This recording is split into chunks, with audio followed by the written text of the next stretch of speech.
O Evangelho segundo o Espiritismo. Capítulo 7:3. O orgulho e a humildade 11. Que a paz do Senhor seja convosco, meus queridos amigos. Aqui venho para encorajar-vos a seguir o bom caminho. Aos pobres espíritos que habitaram outrora a terra, conferiu Deus a missão de vos esclarecer. Bendito seja Ele, pela graça que nos concede, a de podermos auxiliar o vosso aperfeiçoamento. Que o Espírito Santo me ilumine e ajude a tornar compreensível a minha palavra, outorgando-me o favor de pô-la ao alcance de todos. Ó vós, encarnados, que vos achais em prova e buscais a luz, que a vontade de Deus venha em meu auxílio para fazê-la brilhar aos vossos olhos. A humildade é virtude muito esquecida entre vós. Bem pouco seguidos são os exemplos que dela se vos tem dado. Entretanto, sem humildade, podeis ser caridosos com o vosso próximo. Ó! Não, pois que este sentimento nivela os homens, dizendo-lhes que todos são irmãos, que se devem auxiliar mutuamente, e os induz ao bem. Sem a humildade, apenas vos adornais de virtudes que não possuis, como se trouxesseis um vestuário para ocultar as deformidades do vosso corpo. Lembrai-vos daquele que nos salvou, lembrai-vos da sua humildade, que tão grande o fez, colocando-o acima de todos os profetas. O orgulho é o terrível adversário da humildade. Se o Cristo prometia o reino dos céus aos mais pobres, é porque os grandes da terra imaginam que os títulos e as riquezas são recompensas deferidas aos seus méritos e se consideram de essência mais pura do que a do pobre. Julgam que os títulos e as riquezas lhes são devidos, pelo que, quando Deus lhes retira, o acusam de injustiça. Ó! Irrisão e cegueira! Pois, então, Deus vos distingue pelos corpos. O envoltório do pobre não é o mesmo que o do rico. Terá o Criador feito duas espécies de homens. Tudo o que Deus faz é grande e sábio, não lhe atribuais nunca as ideias que os vossos cérebros orgulhosos engendram. Ó rico! Enquanto dormes sob dourados tetos, ao abrigo do frio, ignoras que jazem sobre a palha milhares de irmãos teus, que valem tanto quanto tu. Não é teu igual o infeliz que passa fome. Ao ouvires isso, bem o sei, revolta-se o teu orgulho. Concordarás em dar-lhe uma esmola, mas em lhe apertar fraternalmente a mão, nunca. Pois que, dirás, eu, de sangue nobre, grande da terra, igual a este miserável coberto de andrajos. Vã utopia de pseudo-filósofos. Se fôssemos iguais, por que o teria Deus colocado tão baixo e a mim tão alto? É exato que as vossas vestes não se assemelham, mas despi-vos ambos, que diferença haverá entre vós? A nobreza do sangue, dirás, a química, porém, ainda nenhuma diferença descobriu entre o sangue de um grão-senhor e o de um plebeu, entre o do senhor e o do escravo. Quem te garante que também tu já não tenhas sido miserável e desgraçado como ele? Que também não hajas pedido esmola? Que não a pedirás um dia a esse mesmo a quem hoje desprezas? São eternas as riquezas. Não desaparecem quando se extingue o corpo, envoltório perecível do teu espírito. Lança sobre ti um pouco de humildade. Põe os olhos, afinal, na realidade das coisas deste mundo, sobre o que dá lugar ao engrandecimento e ao rebaixamento no outro, lembra-te de que a morte não te poupará, como a nenhum homem, que os teus títulos não te preservarão do seu golpe, que ela te poderá ferir amanhã, hoje, a qualquer hora. Se te enterras no teu orgulho, ó! Quanto então te lamento, pois bem digno de compaixão serás. Orgulhosos! Que eres antes de serdes nobres e poderosos.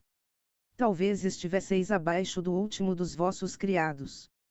Curvai, portanto, as vossas frontes altaneiras, que Deus pode fazer se abaixem, justo no momento em que mais as elevardes.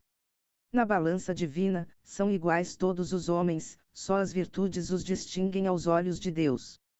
São da mesma essência todos os espíritos e formados de igual massa todos os corpos. Em nada os modificam os vossos títulos e os vossos nomes.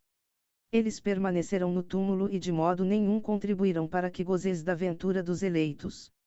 Estes, na caridade e na humildade é que têm seus títulos de nobreza. Pobre criatura! És mãe, teus filhos sofrem, sentem frio, têm fome, e tu vais, curvada ao peso da tua cruz, humilhar-te, para lhes conseguires um pedaço de pão. Ó! Inclino-me diante de ti. Quão nobremente santa és e quão grande aos meus olhos. Espera e ora, a felicidade ainda não é deste mundo. Aos pobres oprimidos que nele confiam, concede Deus o reino dos céus. E tu, donzela, pobre criança lançada ao trabalho, às privações, por que esses tristes pensamentos? Por que choras? Dirige a Deus, piedoso e sereno, o teu olhar, ele dá alimento aos passarinhos, tem-lhe confiança, ele não te abandonará. O ruído das festas, dos prazeres do mundo, faz bater-te o coração, também desejarás adornar de flores os teus cabelos e misturar-te com os venturosos da terra.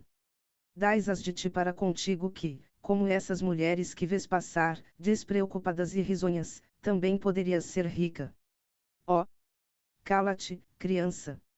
Se soubesses quantas lágrimas e dores inomináveis se ocultam sob esses vestidos recamados, quantos soluços são abafados pelos sons dessa orquestra rumorosa, preferirias o teu humilde retiro e a tua pobreza. Conserva-te pura aos olhos de Deus, se não queres que o teu anjo guardião para o seu seio volte, cobrindo o semblante com as suas brancas asas e deixando-te com os teus remorsos, sem guia, sem amparo, neste mundo, onde ficarias perdida, a aguardar a punição no outro. Todos vós que dos homens sofreis injustiças, sede indárdanos para as faltas dos vossos irmãos, ponderando que também vós não vos achais isentos de culpas, é isso caridade, mas é igualmente humildade. Se sofreis pelas calúnias, abaixai a cabeça sob essa prova. Que vos importam as calúnias do mundo? Se é puro o vosso proceder, não pode Deus vô-las compensar. Suportar com coragem as humilhações dos homens é ser humilde e reconhecer que somente Deus é grande e poderoso. Ó meu Deus, será preciso que o Cristo volte segunda vez à terra para ensinar aos homens as tuas leis, que eles ouvidam. Terá que de novo expulsar do templo os vendedores que conspurcam a tua casa, casa que é unicamente de oração. Quem sabe? Ó homens! Se o não renegaríeis como outrora, caso Deus vos concedesse essa graça.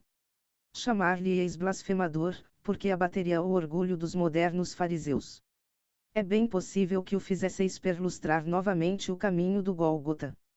Quando Moisés subiu ao monte Sinai para receber os mandamentos de Deus, o povo de Israel, entregue a si mesmo, abandonou o Deus verdadeiro.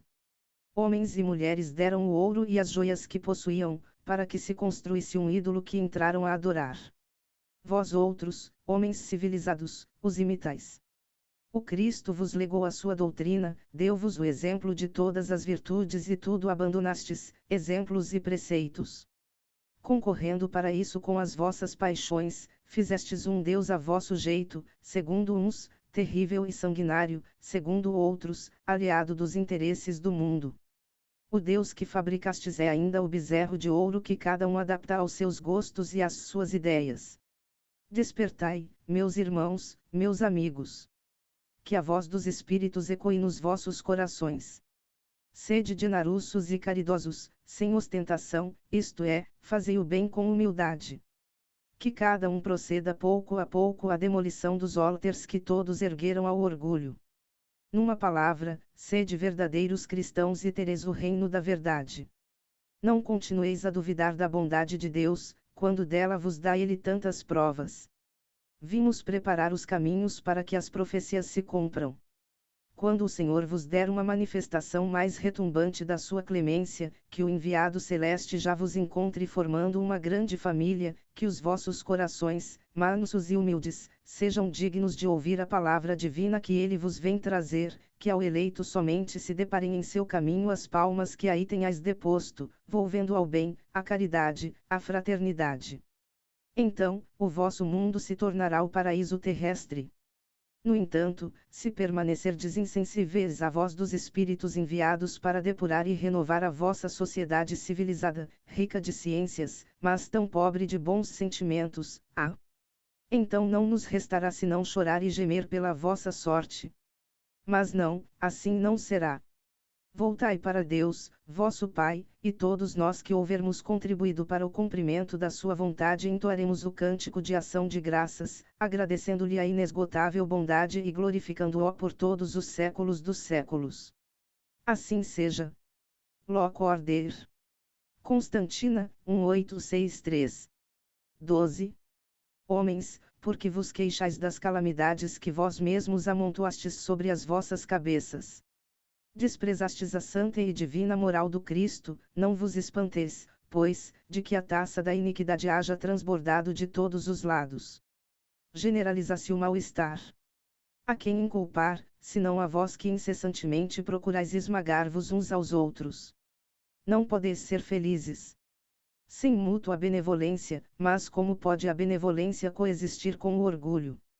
O orgulho, eis a fonte de todos os vossos males. Aplicai-vos, portanto, em destruí-lo, se não lhe quiserdes perpetuar as funestas consequências.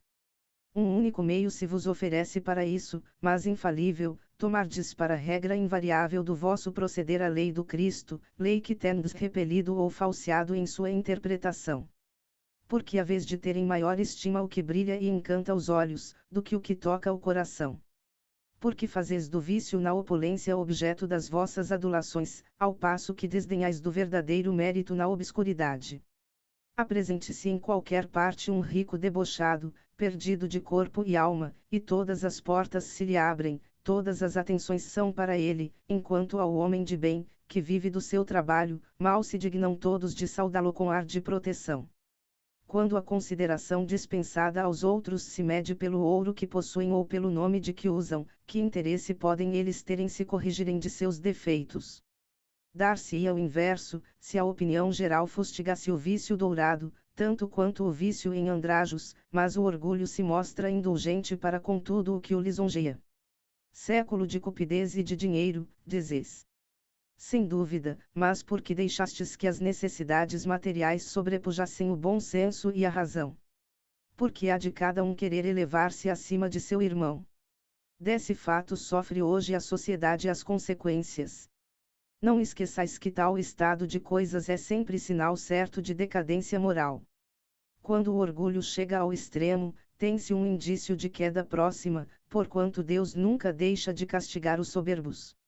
Se por vezes consente que eles subam, é para lhes dar tempo à reflexão e a que se emendem, sob os golpes que de quando em quando lhes desfere no orgulho para os advertir.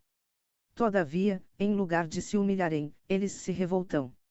Então, cheia a medida, Deus os abate completamente e tanto mais horrível lhes é a queda, quanto mais alto hajam subido. Pobre raça humana, cujo egoísmo corrompeu todas as sendas, toma novamente coragem, apesar de tudo. Em sua misericórdia infinita, Deus te envia poderoso remédio para os teus males, um inesperado socorro à tua miséria. Abre os olhos à luz, aqui estão as almas dos que já não vivem na terra e que te vêm chamar ao cumprimento dos deveres reais. Eles te dirão, com a autoridade da experiência, quanto as vaidades e as grandezas da vossa passageira existência são mesquinhas a par da eternidade. Dir-te-ão que, lá, o maior é aquele que haja sido o mais humilde entre os pequenos deste mundo, que aquele que mais amou os seus irmãos será também o mais amado no céu, que os poderosos da terra, se abusaram da sua autoridade, ver-se-ão reduzidos a obedecer aos seus servos, que, finalmente, a humildade e a caridade, irmãs que andam sempre de mãos dadas, são os meios mais eficazes de se obter graça diante do Eterno. Adolfo, Bispo de Argel. Marmande, 1862